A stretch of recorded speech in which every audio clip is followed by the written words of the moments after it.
بنورنا الدنيا وننشر في الفضاء أملا ونعلي عزم همتنا فمن طلب العلا وصل. السلام علیکم ورحمۃ اللہ وبرکاتہ. Dear listeners, I am Maulana Khabbab Westanowi, and today I am joined by our esteemed guest. Together we will reflect on the seerah of Prophet, peace be upon him, a life that is not just a history but a timeless guidance for humanity. So stay with us as we explore the wisdom and lessons from his blessed life. So let's start our discussion with Qari Rasheed Sahab. Assalamu alaikum wa rahmatullahi wa barakatuh. I want to know something to you. What was the Arabian society like before his birth? Alaikum salam wa rahmatullahi wa barakatuh. That's a very meaningful question because it sets the background for everything that follows. Arabian society before the birth of Prophet Muhammad sallallahu alaihi wasallam was a tribal society. Tribal loyalty was the backbone of the life. Tribal society was everything. People supported their tribe whether than right or wrong. And justice often depended on the power rather than fairness. Religiously, the Kaaba built by Hazrat Ibrahim alayhi salam had become filled more than 360 idols. Pilgrimage to the Kaaba was still practiced, but it had been corrupted with shirk and superstition. Allah condemned this false worship in the Quran, Surah number 53, verse number 19-20. أَفَرَأَيْتُمُ اللَّاتَ وَالْعُزَّى وَمَنَاةَ الثَّالِثَةَ الْأُخْرَى. Have you seen Allah and Al-Uzza and Manat, the third goddess? Socially, Arabs had both strengths and weakness. On the positive side, they were known for their hospitality, poetry, bravery, and fulfilling promises. On the negative side, there was a worship of man-made objects, endless tribal wars, exploitation of the weak, and widespread moral corruption. MashaAllah, that was a clear and insightful explanation. Now I want to know what challenges and problems existed in that society. That's a very crucial point because it helps us understand why a moral and spiritual transformation was urgently needed. The challenges of pre-Islamic Arabia can be grouped into 4 areas. Religious problems like superstitions and fortune telling became common. And the way of Hazrat Ibrahim alayhi salam was distorted. This gave to rise false worship, especially man-made objects. Allah says in the Quran, وَيَعْبُدُونَ مِن دُونِ اللَّهِ مَا لَا يَنْفَعُهُمْ وَلَا يَضُرُّهُمْ وَيَقُولُونَ هَؤُلَاءِ شُفَعَاؤُنَا عِنْدَ اللَّهِ. وَيَعْبُدُونَ مِن دُونِ اللَّهِ, that which neither harms them nor benefits them.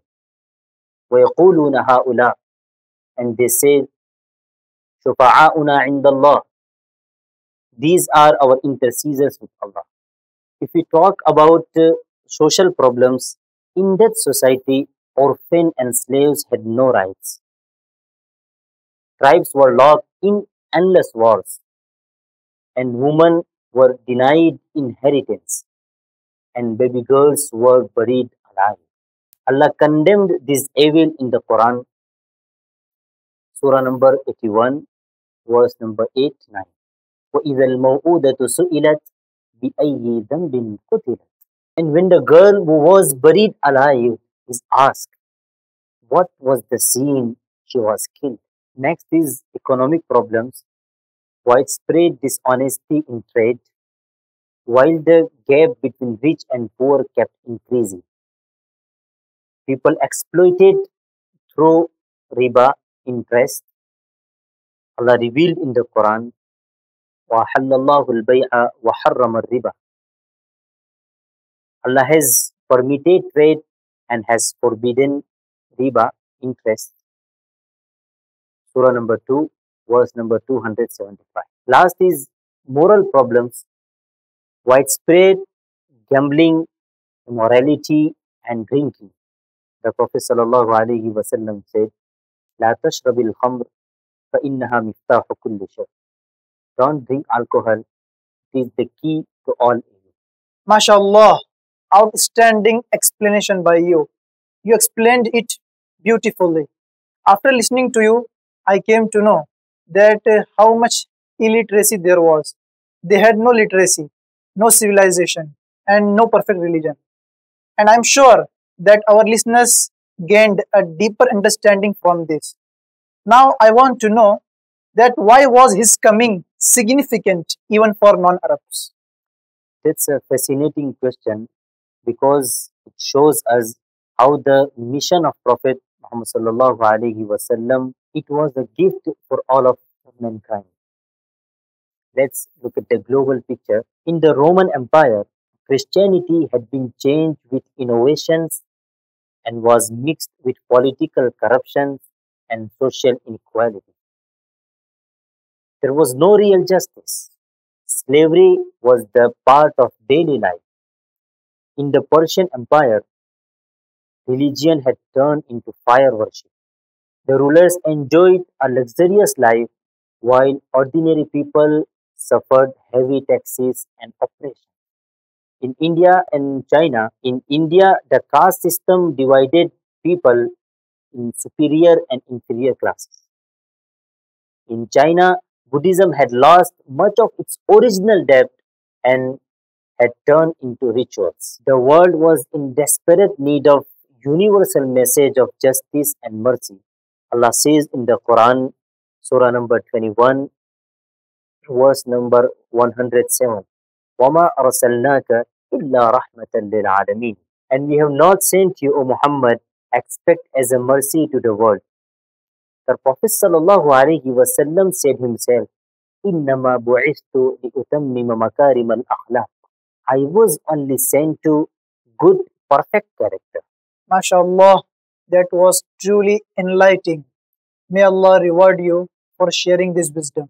Now, we want to know that how can we relate that era's problem to today's world?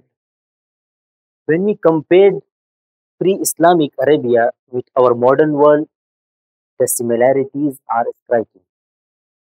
Back then, the people worshipped idols of stone.